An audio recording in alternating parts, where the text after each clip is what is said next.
Kannappa hero నిర్మాత మంచు విష్ణు కార్యాలయంపై కేంద్ర GST intelligence అధికారుల బృందం సోదాలు చేసింది. మంచు విష్ణు మాదాపూర్ ఆఫీస్తో సహా మరో ప్రాంతంలో కూడా జీఎస్టీ అధికారులు సోదాలు చేసి రికార్డులు స్వాధీనం చేసుకున్నారు. కన్నప్పను కష్టాలు వెంటాడుతున్నాయి. మరో 24 గంటల్లో ప్రేక్షకుల ముందుకు కన్నప్ప రానుంది. ప్రారంభం నుంచే కష్టాలు కష్టాలు కష్టాలు. 2 అంకెలున్న బడ్జెట్ కాస్త 3 అంకెలకు పెరిగింది. 3 అంకెలు కాస్త డబల్ అయి 200 కోట్లకు చేరింది. మంచు వారికి ఇంట్లో శత్రువులు, ఆఫీస్లో శత్రువులు, సినిమాల్లో శత్రువులు, వ్యాపారంలోనూ శత్రువులు. ఎవరు చేశారో తెలియదు కానీ కన్నప్ప గ్రాఫిక్స్ హార్డ్ డిస్క్ మాత్రం మాయం చేశారు. ఇక మంచు విష్ణు వేదికలెక్కితే 3 అంకెల బడ్జెట్ అని ఊదర కొట్టారు. సినిమా ఖర్చు 200 కోట్లయిందని ప్రచారం జరిగింది. మరి ఇన్కమ్ ట్యాక్స్ వాళ్ళు, జీఎస్టీ వాళ్ళు ఊరికే ఉంటారా?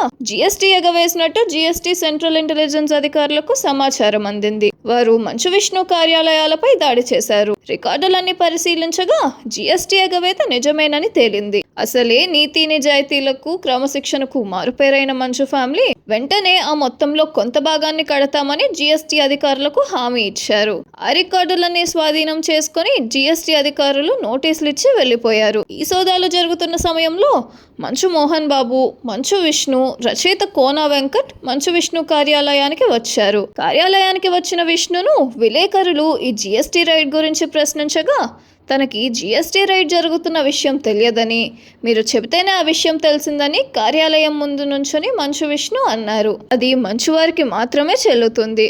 ఏదేమైనా కన్నప్ప ప్రేక్షకుల ముందుకు రాబోతుంది. కన్నప్పను తెలుగు ప్రేక్షకులు ఆదరిస్తారని ఆశిద్దాం. All the best Kannappa team.